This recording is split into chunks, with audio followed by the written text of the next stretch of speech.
the game on the line, you can't fold and you can't bend. Y'all be playing it safe and I be going for the win. Remember back when they was doubting on the kid. Now they tuned in cause my game too legit.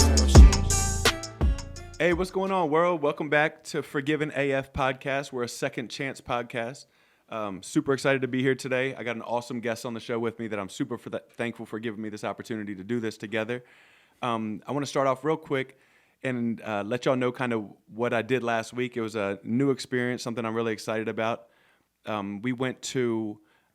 applied to be on this show for entrepreneurs. It's a reality TV show called The Blocks in Kansas City. 60,000 people applied, and I made it in the top 30. So I went and recorded a reality TV show. It was an entrepreneur competition. So it was just a bunch of different competitions to kind of see who they would crown the world's best startup entrepreneur. You know, it's a game show, so it's kind of a lot of extraness to it. But it was actually a really cool experience. I learned a lot. I did not win. I'm not allowed to tell who did until the show comes out. But I learned a lot, and it was a really cool experience. So I'll let you guys know when that drops. But as far as today's episode, we got my boy Tim Nicholas on the show. Tim, thank you for being here. Absolutely. I'm super excited about this.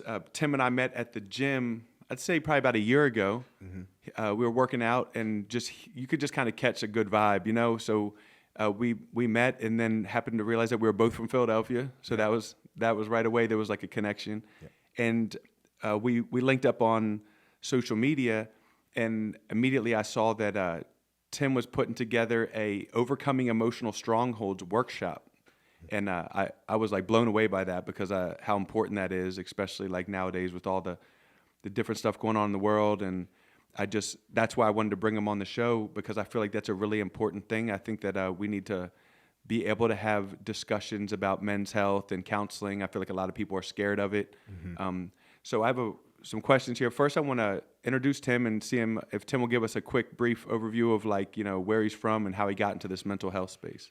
Absolutely. So, Shawn, thanks for having me on to the show. You know, Forgiven AF is definitely a dope podcast, man. So, shout out to you for everything that you're doing. And, I'm really excited about being on today.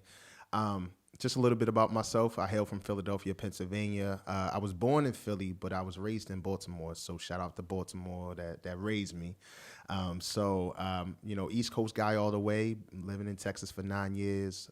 Love it here.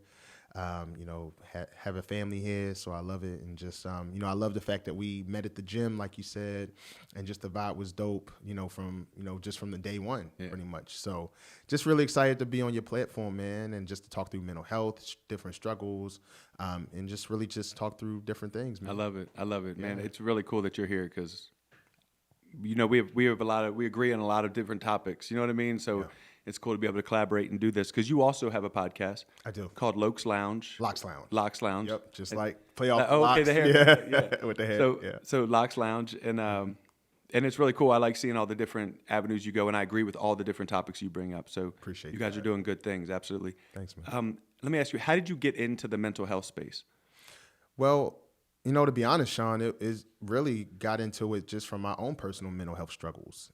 Growing up in my home, a loving home that I grew up in, with my mom and dad, but a little bit dysfunctional at times, no different from the average person having to go through different things.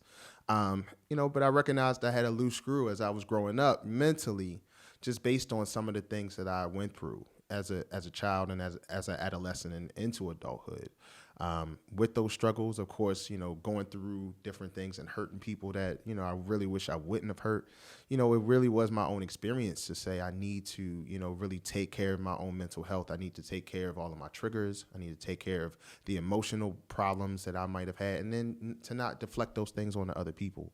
And so that process really allowed me to help other men as well to overcome some of their own emotional strongholds, dealing with isolation, anxiety, depression, and talking through those different struggles. So I did put on a workshop, my first one last year, called Living Beyond the Box, and it was overcoming emotional strongholds for Black men.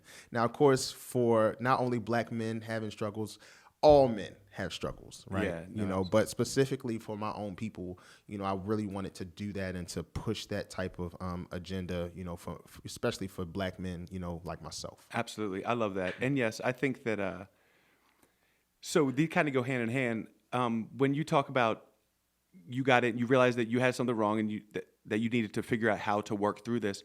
How did you know? Like, did someone present the thing like, hey, you should get counseling, or how did you know what options were available, or that there even were options for something like that? Well, I started therapy at a young age.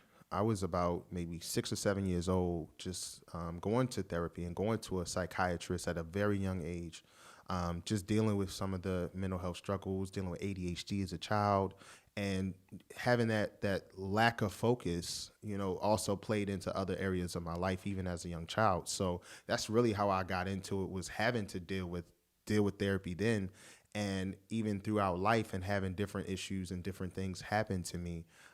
That's where I knew that, and even having advice from family saying, maybe you should talk to somebody. And I'm the type of person where I am pretty self-aware for the most part.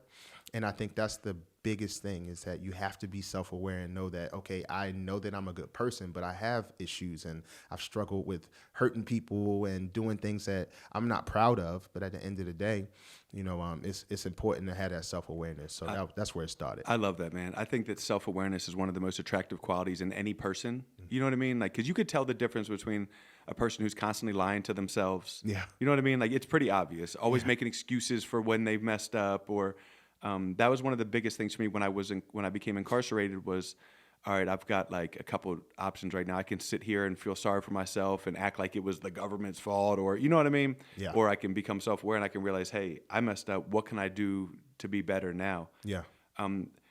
So the fact that you start, treatment at a young age is probably a blessing, like the way I look at it, because I feel like most men that aren't around therapy, or don't even have that like offered to them, by the time we get older, or they get older, it's now looked at as like almost like a weakness, right? Absolutely. Like, oh, you go to counseling, you're soft, you can't handle it on your own, or stuff like that. And I know for myself, I wasn't able to become self-aware or to really until I started going to counseling. Like, I absolutely I'm a huge advocate for counseling. Me too. Personal counseling, marriage counseling. My wife and I say all the time, if it wasn't for our marriage counselor, we wouldn't still be married. That's right. And because we have blind spots, right? We have blind spots in our life all over the place, whether it's marriage or your own personal life. So sometimes it takes a person without a bias, then that's where counselors are so cool, because they're like, to kind of show you those blind spots. But you also have to be open and willing to be able to take the information in, right? Absolutely. This is a big one right here, because this isn't just for the men that are struggling with it, but even for people in the families around men struggling with mental health. What would you say are some signs of mental health struggles? I would say that some struggles would be, a lack of desire in the activities that you're used to doing. So what if, let's just say, for example, I love to work out, and let's just say you consistently see me in the gym, and let's just say you don't see me in the gym for 2 or 3 weeks at a time. Now for me, 2 or 3 weeks, I'm losing my mind if I'm not in the gym for 2 or 3 weeks. And you being a fitness professional and being a trainer and owning your own facility, you understand that if you've gone for a certain amount of time, you start to lose it. Yes. But I have been in those places where I wouldn't want to work out due to the fact that I'm, going through a anxiety bout or going through a small depression bout. Yes. You'll recognize when people aren't themselves, when they're out of a routine, out of a flow. And we got to check on those people. We got to be observant of the people that are around us, first of all, to even recognize that there is a change and a shift in their behaviors or their patterns and moods and things like that. So I think just making sure that we look at those things, the things that people are used to doing, that's one thing. Seeing, just if their mood changes, if you know that they're consistently, in a place where they're consistently happy or in a decent place, then we want to look at if their mood swings or if their mood changes and stuff. So those are just some of the things that I know that I've recognized, not only in myself, but in other people. And it's really helped them, because then it allows me to even say, hey, bro, what's going on? How you feeling? I haven't heard from you in a while. Yeah. What's going on? And then that kind of allows, them to feel like they can talk to me in the situation. I think that's awesome. And you hit the nail on the head too. The number one sign when I was doing some research is lack of desire in things that they love. Right. And that's exactly what you went to. Like isolation, which is I feel like it's very similar. Like if you're not doing the things you love and you're isolating, it's kind of similar, but isolation was a big one. Yeah. That people do, and they just stop. I know when I get depressed, when depression hits me, I don't want to get out of bed. I don't want to associate with anybody. I want to just, but that's actually the worst thing I can do. Yeah. Like, you know what I mean? Because you stay in the house without anything changing, what's going on around you. It's easy to just be stuck in your head and just thinking about negative. I agree. Let's see. What do you think men cringe at the thought of therapy? Like, that's a hard one, right? But I know you got a good answer for it. I would say just being a man, most men will cringe at the thought of therapy for multiple reasons. I would think that a lot of times we are already preconditioned to be the strong one, the strongest. We have to take care of our homes. We have responsibilities. We have all these things we have to do. Therapy is very low on the list of to-dos. And I think that a lot of times we are already just preconditioned to not take it seriously because we're like, listen, feelings, what we got to sit and talk about feelings for? We got to get this money for our families. We got things we got to do. And sitting in this chair talking about how I feel is taking away time from what I really need to be doing, And so I think also we're just not wired to talk about things. And another underrated thing is that we have a hard time trusting other men. We really do. That could be because of ego. That could be because of power. That could be for whatever reason. But we don't find a community of men to feel safe with. And so it's very difficult to open up to other men, let alone a therapist, if we don't have other people in our circle that we could trust with the information that we have. So we got to be able to do that. That's good. I think it's good. I think a lot of men are scared of, the stuff that has actually bothers them and causes their mental health issues to put it out there because now it could be used again now to hurt them. Yeah. Does that make sense? It makes sense. So like if I share something with somebody, now they have that firepower against me, even though it's a counselor. But, we don't think rationally all the time about that type of things. So I think that it's definitely, people are scared to look weak, to look like they don't have it all together. Because we put on, like, let's say social media, for instance.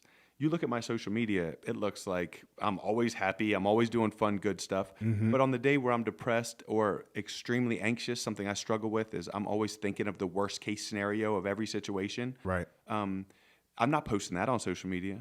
You know what I mean? Exactly. So it just looks like we have it together. So that's I think another thing to be careful with that is we need to make sure that just because someone's social media looks like they have it all together doesn't mean that we don't need to be checking on that person.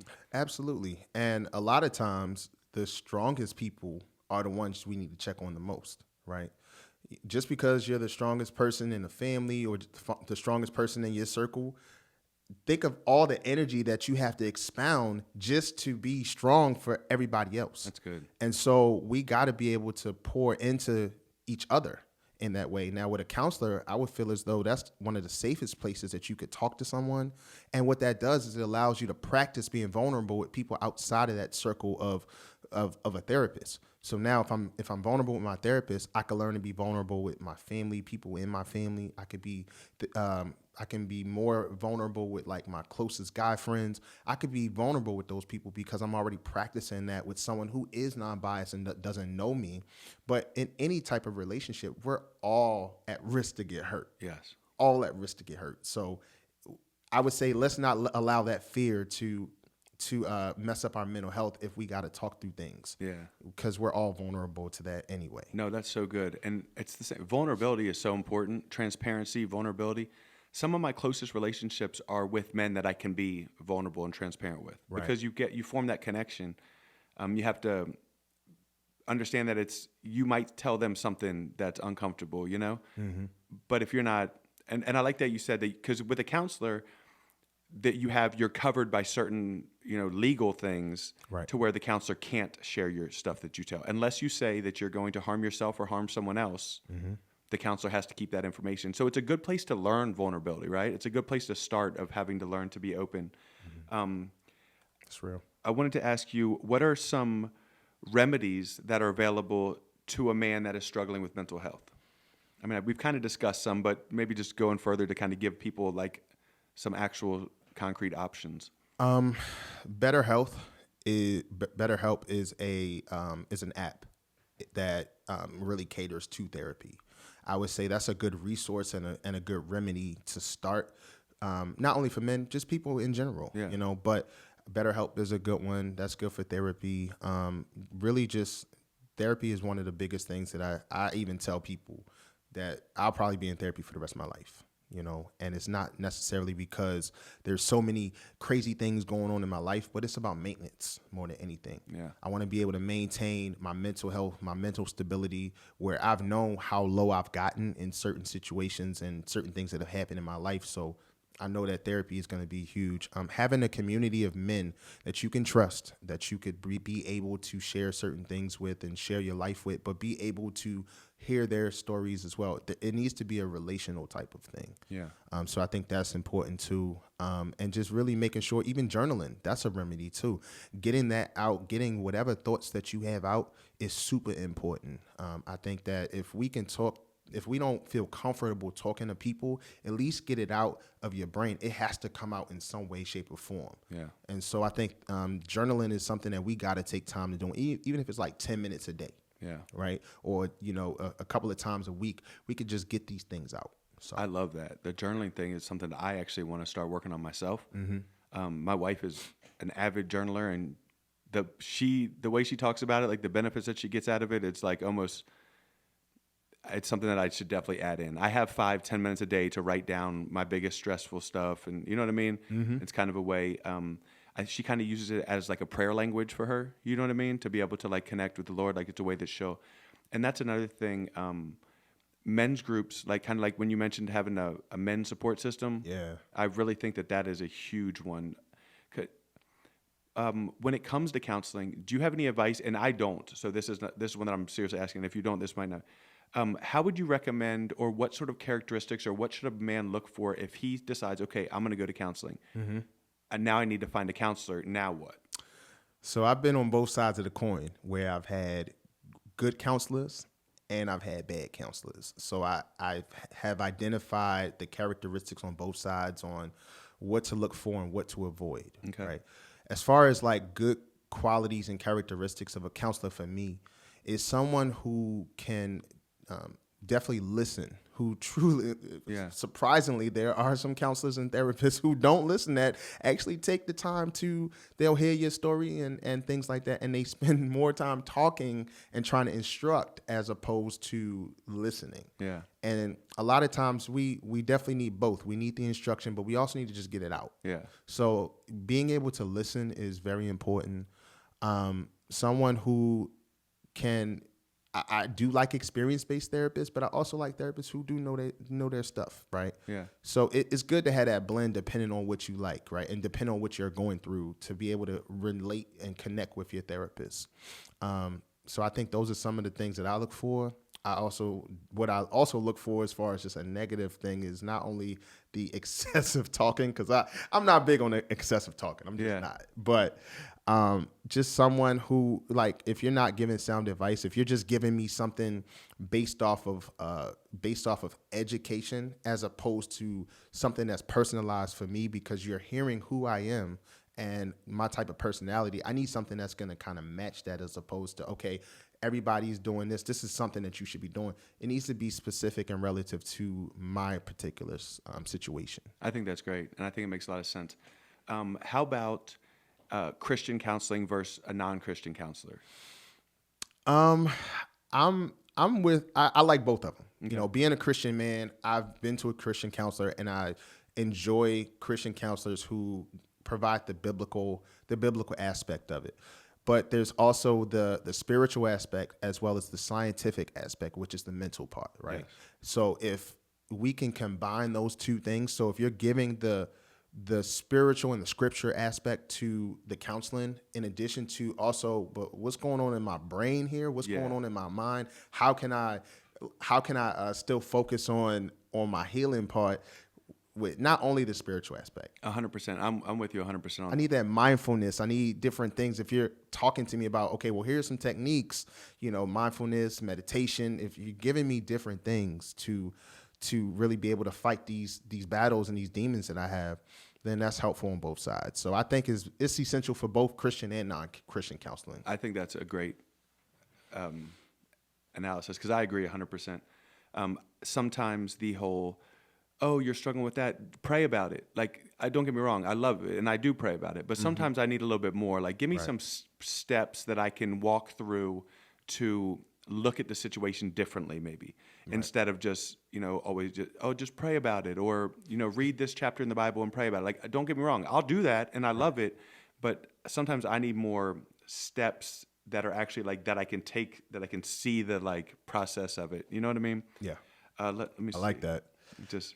Yeah, that's like really important. It is important to pray about it, right? Yeah. We can definitely pray about it, but I feel like prayer shouldn't be the end all be all. There still needs to be actions. And even, biblically it says, faith without works is dead. So I can pray and have faith all day. Yeah. But what am I doing? What are the steps that I'm taking to improving my quality of life? I have to still do things and not expect God to just come in and just do a clean slate and wipe everything through. I still have work to do. Exactly. Because if you can come in, we can pray about it and we can change the situation, through feelings. But if we have the same thought processes, we're just going to keep coming back into that same negative spiral. Yeah. So that's something that it's definitely worth exploring both avenues. And maybe, like you said, it's okay to have both.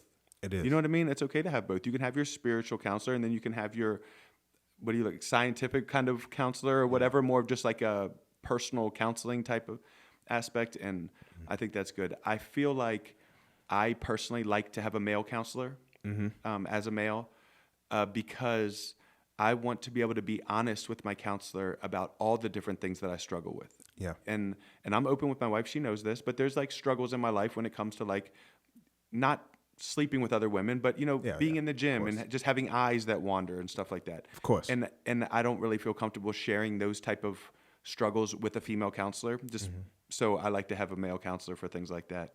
Now, the funny part about that, being a man, and for me personally, being a man and having a male counselor, I've had those in the past. And what I have learned is that it's great either way. Like, as a man, to have a man counselor or a woman counselor, right? I tend to go to a woman counselor actually because growing up, there weren't a lot of men in my life that I could trust. And so while I know it would be effective to have a male counselor, but I gravitate more to the woman counselor because, like, I can trust you with certain conversations and things. Growing up in a single parent home with my mom, I'm so used to being able to talk to a female counselor. Now, as the years have gone on and I've gotten older, I have gravitated to a male counselor as well. Bro, that's awesome. That's so good because we have to look back and think about what our situation growing up and how that's affected. Like, I had a father who I went to for a lot of stuff like that. So maybe that's one of the reasons why I'm more comfortable with going to it. You know what I mean? Like, exactly. So it's funny when you look back on the situational stuff and figure out,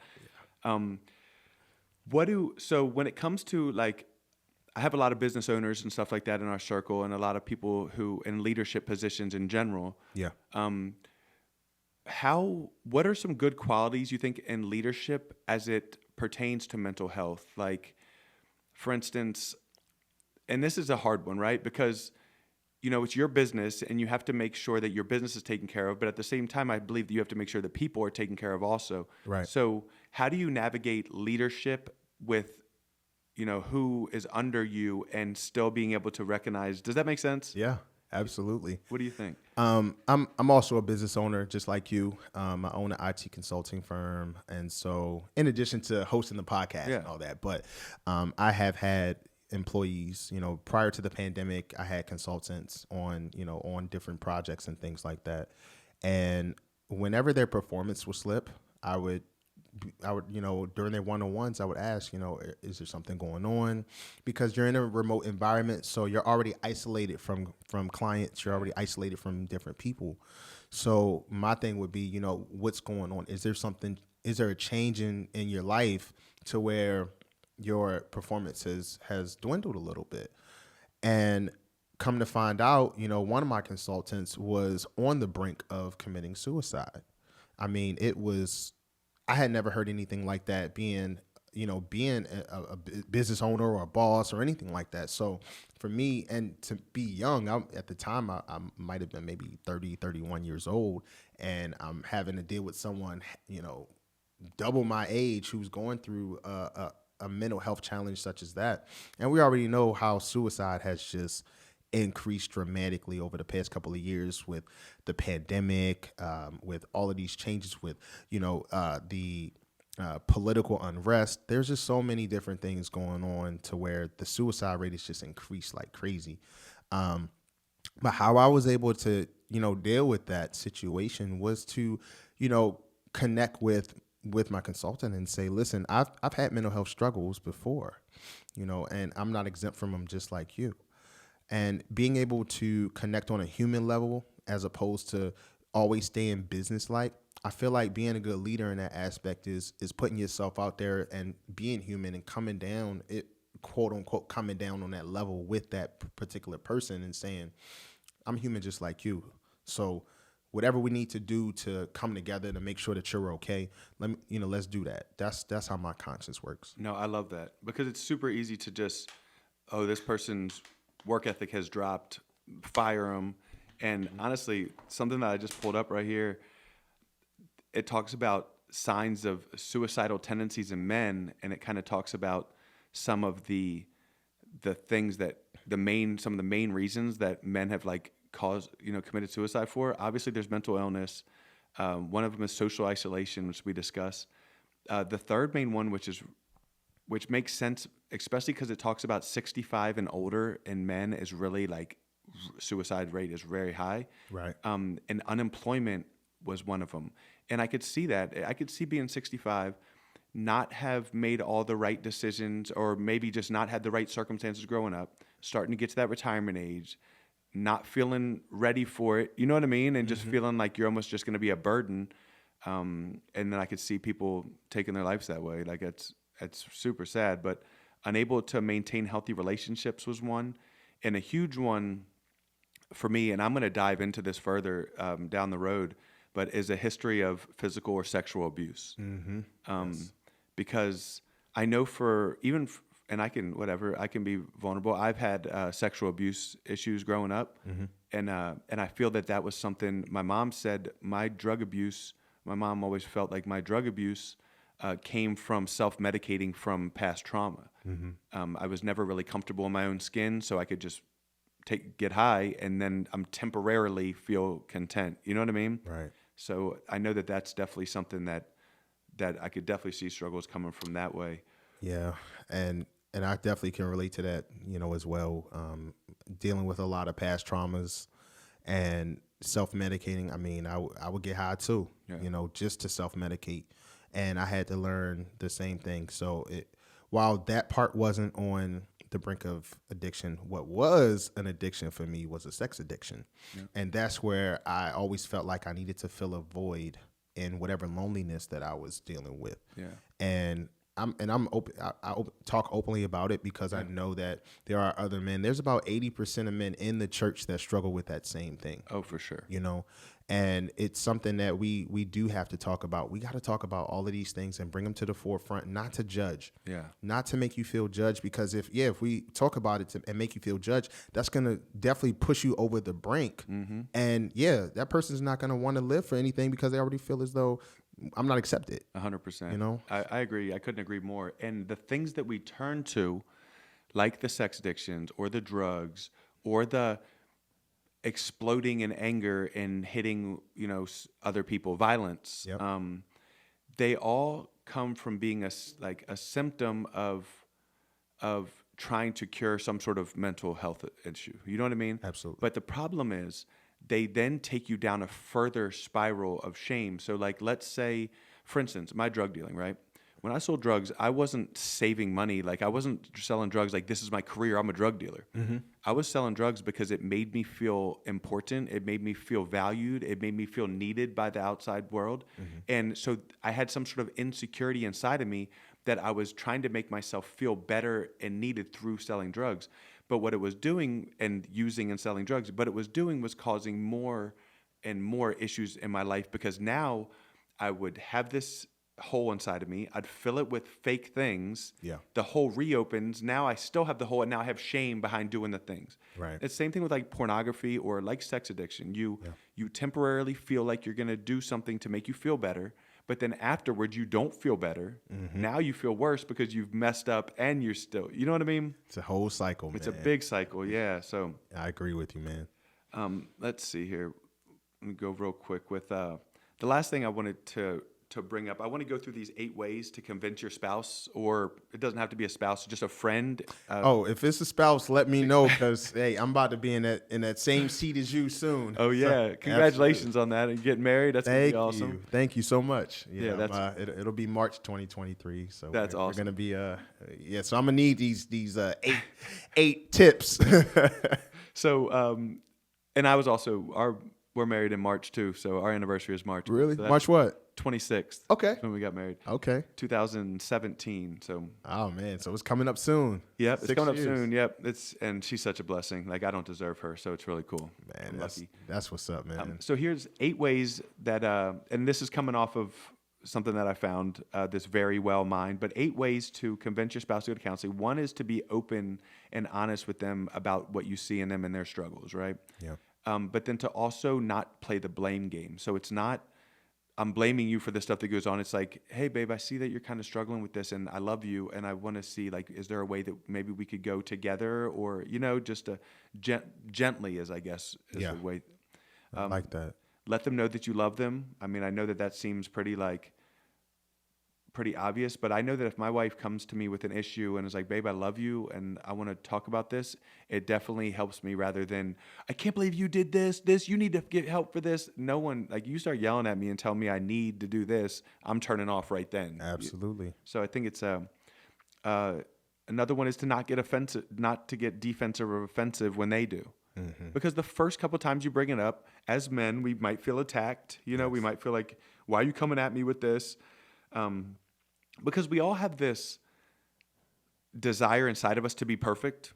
Mm-hmm. We don't reach it, but then anytime someone brings up anything that is maybe like a flaw of ours or something, it's very easy to get defensive because we want to, maintain that perfection. Absolutely. So another one was be clear with your motives. Make sure that you're letting them know, this is for you. I want you to be healthy and happy. This isn't for me. This is, you know what I mean? Right. Another one was to set clear goals. And then the last one was choose a counselor together. And be willing to explore a couple options. If your first option of counseling, if it's just not the right person, don't give up on counseling. Try again. You know what I mean? Try to find another counselor, maybe. And probably not to be open-minded, I feel like, when you pick a counselor, because there's a couple times where we've gone to counseling and it was like this lady who I thought at first was like, this little like nerdy lady is not going to be, and I hope she doesn't hear this, but anyway, she's been the most amazing counselor we've ever had. Like, she's literally been life-changing in our relationship. But at first I was like, this lady hasn't been through, she don't know what I've been through, but what she does know is what she's doing, and she knows how to help people in these situations. So that I thought that was a good one. If I could add on, Please. I like the fact that you said, I think it was number 5, which is be clear with your motives. And for me, that's so important, because it's okay to come to me and say, hey, I see that you're struggling in something, right?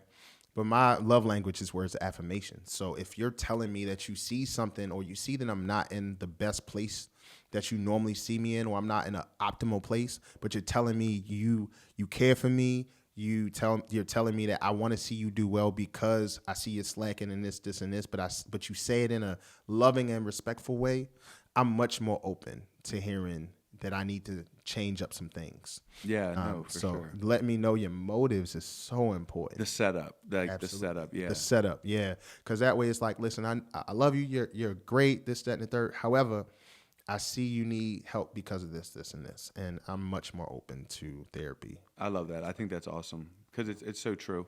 Yeah. One more thing I want to talk about is we come across people all the time, and I'm going to give you one example of kind of what I mean.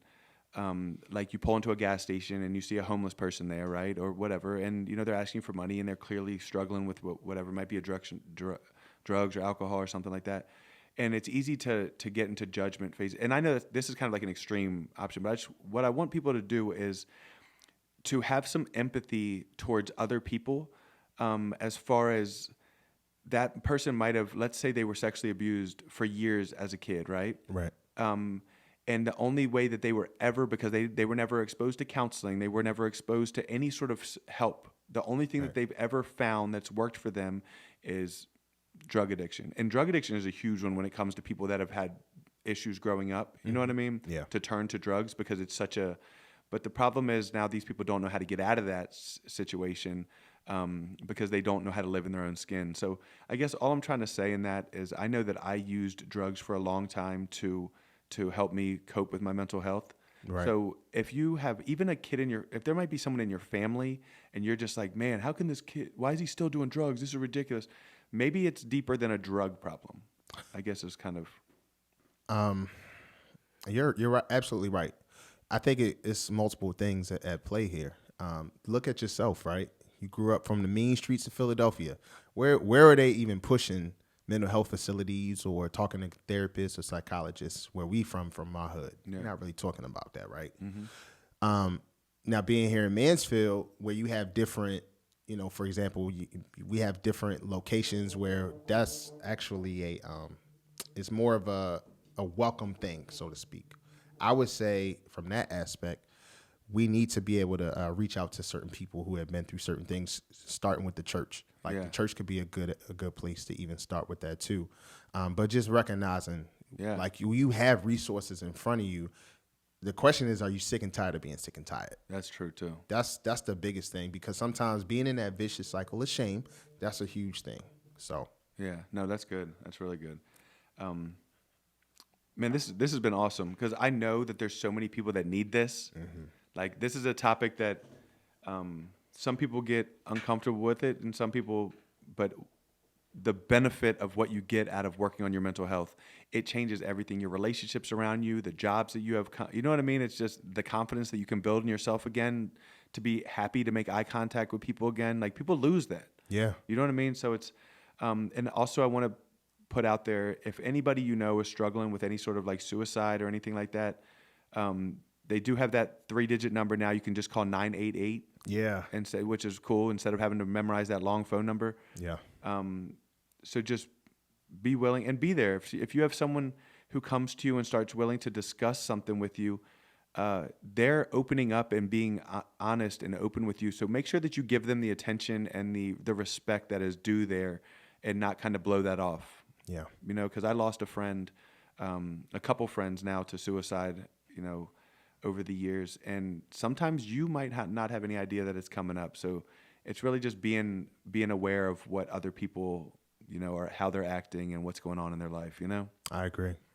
A lot of times we won't put on the I'm struggling face, and and I'm sorry that you lost a couple of friends to suicide. It's definitely a difficult thing. I had a friend of mine who lost his mom to suicide a while back, and I know how it affected him. Yeah. As far as so many unanswered questions, and how could he have been there for his mom? How could he have helped? And people start blaming themselves. They start blaming themselves, and thinking that they were the problem and they were the burden, and we just want to be there to help and support in any way that we can. And that's the message that we got to get out to people: is you might be struggling, but your life does matter. So we got to talk about whatever it is that will help you stay 6 feet above. Yeah. Hey, man, that's really good. Real quick before we wrap this up, can you let all our listeners know how they can find you and get in contact with you or follow you? Because you always put out great content. I would love for my listeners to be involved with what you're doing also. I appreciate that. Your followers can find me at Locks Lounge Podcast, LOCS Lounge Podcast. So they can find me there. My IG is also I'm so _sophisticated 215. And they can also reach me at Facebook, Tim Nicholas, and same thing, the Locks Lounge Podcast. That's perfect. Man, I really, really appreciate you doing this, man. Thank you, man. This has been awesome. It was even better than I thought it could be. You have so much to offer, man. Keep doing what you're doing. You know what I mean? Like, even with the way that you raise your kids and that the way you throw your kids on social media with you all the time, and like the way you rep, you know what I mean? Like, because there's so much more to life than just us. You know what I mean? It's about what we can do to benefit others. Likewise, man. I love to see you and your son doing your thing. Y'all going to the golf courses and everything else, man. And, I love what you're doing in the community too, man, with the youth, So shout out to you big time for everything that you're doing. You and your wife, beautiful family, beautiful couple, man. So doing your thing. Thanks, man. That means a lot. Appreciate Absolutely. it. So y'all, if you know anybody struggling with any sort of mental health issues, or share this podcast, you guys, like, please, this is more than just for me or for like my show. I know that there's so many people that could benefit from this, the benefit of counseling, the benefit of knowing that being vulnerable and transparent, how important that is. Also want to remember, hey, Second Chance Mentors, our nonprofit. If you guys have any resources or any way that you could help, please go to secondchancementors.com. And there's a contact us, there's a donation tab. We're definitely, resources are necessary to continue our mission. So if you guys have, any capabilities or ability to help in any way, we love that. But other than that, thank you guys for listening. We love you guys, and there's nothing you can do about it. And we're here if you need us. forgivenafpodcast@gmail.com. Thank you guys.